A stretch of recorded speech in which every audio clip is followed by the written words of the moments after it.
Moving ahead, biosphere reserve. अब जो list है कंजर्वेशन को लेकर के, उसमें उत्तराखंड में सबसे पहला कंजर्वेशन साइट हो गया बायोस्फीयर रिजर्व। मैं biosphere reserve, national park, wild life sanctuary और कंजर्वेशन, ये 4 तरीके के कंजर्वेशन है बेसिकली, उसमें से पहला मैं लेकर के चल रहा हूं।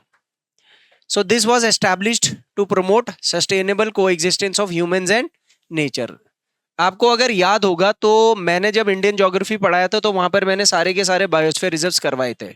If you remember how many biosphere reserves were there, there were 18 biosphere reserves, out of which 11 were in the Man and Biosphere program, out of which one in Uttarakhand, which is Nanda Devi Biosphere Reserve, is also part of the Man and Biosphere program. तो ये Nanda Devi biosphere reserve, अब देखो आप किसी भी किताब में ढूंढोगे आपको उत्तराखंड में एक ही बायोस्फीयर रिजर्व मिलेगा, और है ही एक ही, और वो है Nanda Devi biosphere reserve. But why I want to teach you 2 biosphere reserve, एक राजाजी रघाटी बायोस्फीयर रिजर्व भी है। अब ये मैं आपको क्यों पढ़ाना चाह रहा हूं और 2 क्यों हैं, और आप कहां पर मेंस में एज लोगे दूसरे बच्चों से, वो आप ध्यान दोगे यहां पर। एक्चुअल में सरकार, government notified, government controlled, government के एरिया के हिसाब से एक ही बायोस्फीयर रिजर्व। तो ये जो राजाजी रघाटी बायोस्फीयर रिजर्व है, ये क्या चीज है, वेलकम टू दिस। पहले तो नंदा देवी बायोस्फीयर रिजर्व के बारे में ही देख लेते हैं। पहले कुछ फैक्चुअल क्वेश्चंस आपको डायरेक्टली पुटअप करेगा। कब एस्टैब्लिश हुआ था ये, तो it was establish in 1988 as part of UNESCO's man and biosphere program. UNESCO का जो MAB प्रोग्राम है उसके हिस्से के तौर पर बना। अच्छा, बायोस्फीयर रिजर्व क्या होता है, थोड़ा सा रिकॉल करवा दूं मैं। आपने बायोस्फीयर रिजर्व क्या होता है शायद वहां पर इंडियन ज्योग्राफी में भी पढ़ा हो। देखो, बायोस्फीयर रिजर्व एक ऐसा रिजर्व एरिया होता है जहां पर ह्यूमंस और नेचर को एग्जिस्ट करते हैं, एक दूसरे के सर्वाइवल के लिए एक दूसरे की चीजों को यूज करेंगे, लेकिन इंसानों को जो प्रकृति ने चीजें दी है उस एरिया में उसका सस्टेनेबिलिटी भी करना है। You are doing economic activity but under the sustainable development program, वो बायोस्फीयर रिजर्व होता है। क्योंकि नेशनल पार्क में कुछ हो ही नहीं सकता ना, वो तो टोटली रिस्ट्रिक्टेड एरिया है ना। वाइल्ड लाइफ में थोड़ा बहुत हल्का फुल्का मूवमेंट होता है, बट वो भी रिस्ट्रिक्टेड एरिया एक तरीके से। तो ये रिस्ट्रिक्टेड एरिया नहीं है। हाँ, एक बायोस्फीयर बहुत बड़ा एरिया होता है, उसके अंदर कुछ नेशनल पार्क हो सकते हैं। अभी नंदा देवी बायोस्फीयर रिजर्व में 2 नेशनल पार्क भी आते हैं उसके अंदर। तो कंफ्यूज हो जाता ना बच्चा, अरे मैं तो बायोस्फीयर रिजर्व पढ़ रहा हूं, ये नेशनल पार्क भी इसी के साथ जोड़ दे रहा है, ये क्या चक्कर है। भाई, जिसको लॉजिकली बायोस्फीयर रिजर्व और नेशनल पार्क में डिफरेंस नहीं पता होगा वो कंफ्यूज रहेगा जिंदगी भर। तो इसका एरिया है 5860.6 किलोमीटर, और ये उत्तराखंड के कितने डिस्ट्रिक्ट में फैला हुआ है, 3 डिस्ट्रिक्ट में। तो एक्चुअली क्या है, इसकी कहानी में बताता हूँ।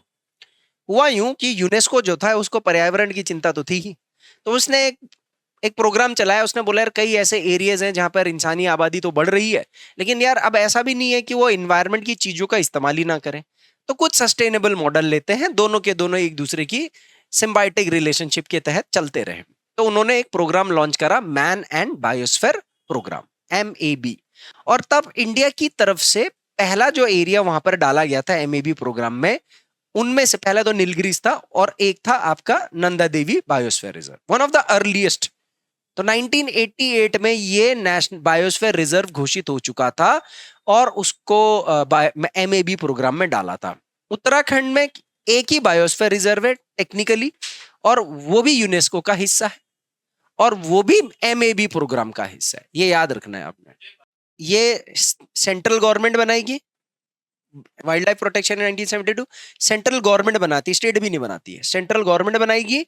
और MAB प्रोग्राम के अंदर यूनेस्को तय करेगा, हम नाम देंगे बस। अब हमारे तो 18 बायोस्फीयर रिजर्व है, तो 18 में से सारे के सारे थोड़ी आए वहां पर, 11 है हमारे पास वहां पर वो उसमें से एक ही है।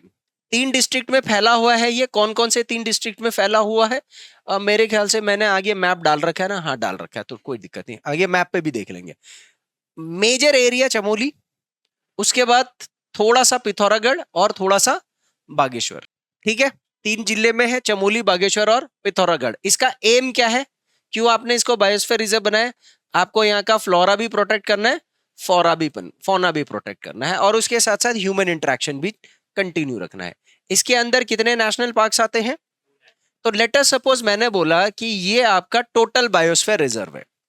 अब इस बायोस्फीयर रिजर्व में कई जगह पर लोगों के मकान भी होंगे, कई जगह पर डैम भी बने होंगे, कई चीजें होंगी, ऑफिस बिल्डिंग भी बने होंगे, और एक जगह पर ऐसे, ये हो गया मेरा वैली ऑफ फ्लावर्स, और ये हो गया मेरा नंदा देवी नेशनल पार्क की।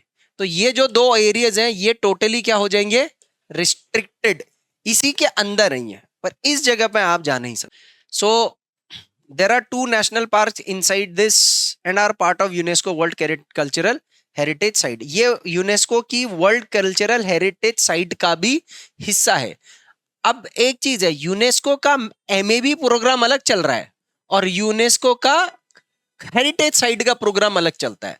तो हेरिटेज साइट्स यूनेस्को की इंडिया के अंदर जो हैं उनमें से कुछ हिस्टोरिकल साइट्स हैं और कुछ एनवायरनमेंट से रिलेटेड साइट्स हैं, वो भी आपको अलग से लिस्ट बनाना पड़ता है। तो नंदा देवी रिजर्व की क्या खासियत है, ये कल्चरल साइट भी है यूनेस्को में, एमएबी प्रोग्राम में भी है। 2 नेशनल पार्क इसके अंदर कौन से हैं, नंदा देवी नेशनल पार्क, ये नंदा देवी नेशनल पार्क कब बना था, 1998 में, 624 किलोमीटर स्क्वायर एरिया, और दूसरा हो गया valley of flowers national park, ये 2005 में आया था कल्चरल। ये 1998 और 2005, ये दोनों नेशनल पार्क्स जो इस बायोस्फीयर रिजर्व के अंदर हैं, ये दोनों हैं इसका हेरिटेज साइट। ठीक है, बायोस्फीयर रिजर्व हेरिटेज साइट में नहीं आता है, ये नेशनल पार्क या कोई ऐसा मॉन्यूमेंट या कोई ये चीज आती है।